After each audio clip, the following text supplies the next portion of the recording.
Um, I think it is incredibly fun. I think it's creative teaching. I think you really need to approach it on an individual basis. So you get to do multisensory, you get to do,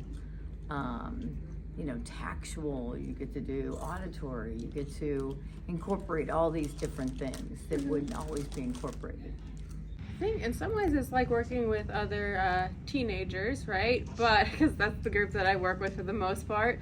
But I think the only difference is just trying to make some adjustments for the ways that they experience the world around them, right? Because there's a lot of differences depending on who the individual is. No one's exactly alike. So I think it's just making sure you're keeping in mind the different ways that they've grown up being able to perceive and experience the world around them. Working with blind and visually impaired students is one of my favorite things because I feel like they teach me more than I teach them as far as like resilience, functioning with a disability, their outlook on everything. They just prove that there are no limits, and it's inspiring for me. They teach me a lot, then I can teach them and best learn how to teach them art. So it's pretty inspiring, and it's fun. They're just like any other kids. I work on skills. So with the kiddos here, it's a lot of coping skills. Obviously, it can be a big adjustment for a lot of kids who maybe have just recently lost their vision or who have lost their vision from birth. It can be hard dealing with our world. And I think that my job allows me to give kids tools that aren't necessarily related to their blindness, but that they can use in addition to all the other tools that they already have available to them. I think my favorite part is seeing what people who have low vision see, and also getting to know what other senses that kids are able to utilize and to the extent that they use them to help them with the world around them. I think it's really cool. It's things that I never could imagine, ways of adapting that are really cool and different. My favorite part is the students. It's how much fun they are. Getting to see their successes, getting to see them start at one point and then make it to this other point, how proud they are of themselves. I think just everyone at school, they're pretty fun. They're eager to learn for the most part, maybe not every day, right? Like all teenagers, they get a little bit tired, but just being able to work with them is just a great experience. And thinking about this population in particular, I do think Gold Ball's pretty fun. So. My favorite part about teaching art to visually impaired students is that, like I said, there are no limits. I've had to change the way that I teach, and I've become a more tactile art teacher. So learning new ways to teach them, things they can't see in order to make them something they can feel or understand. Teaching them makes me a better teacher, and it's just a new way to figure out how to inspire them to be creative with different materials.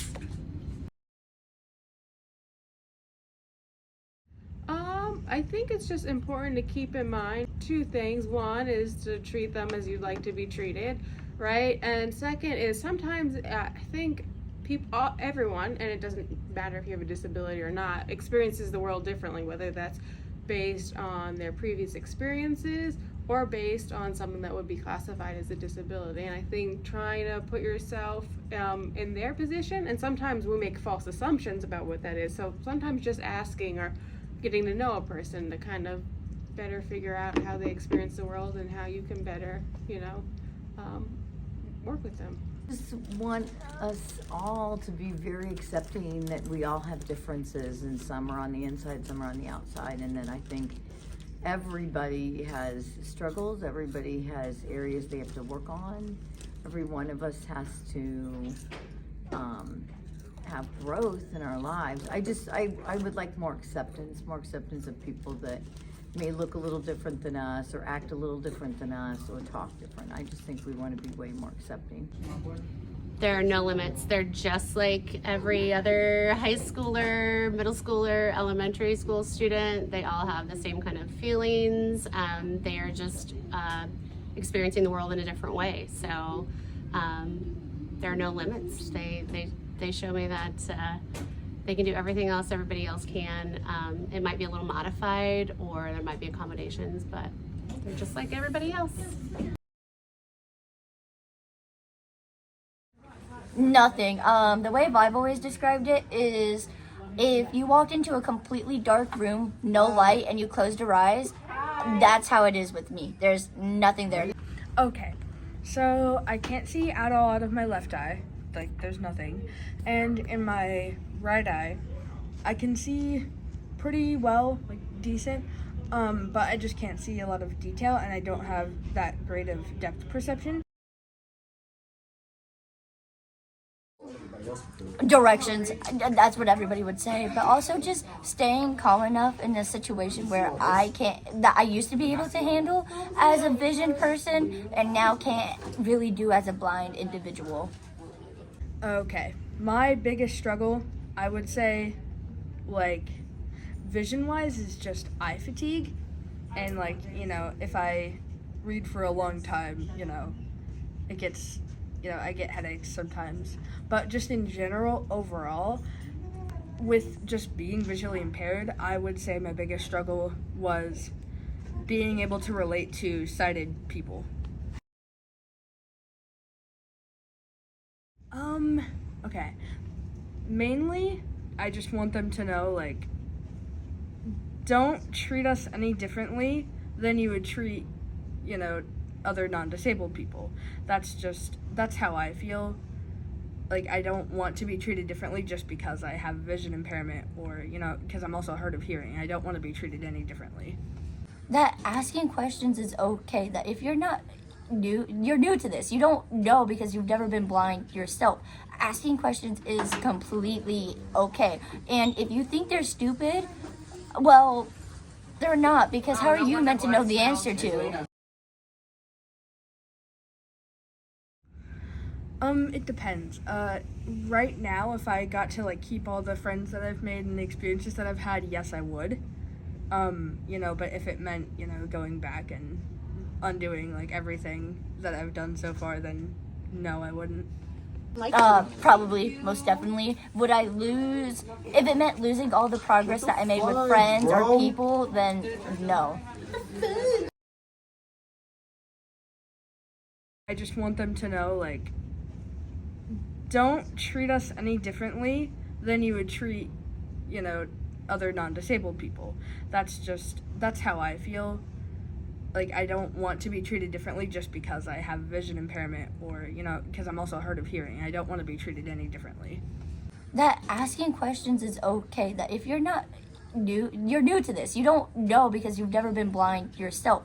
Asking questions is completely okay. And if you think they're stupid, well, they're not, because how are you meant to know the answer to?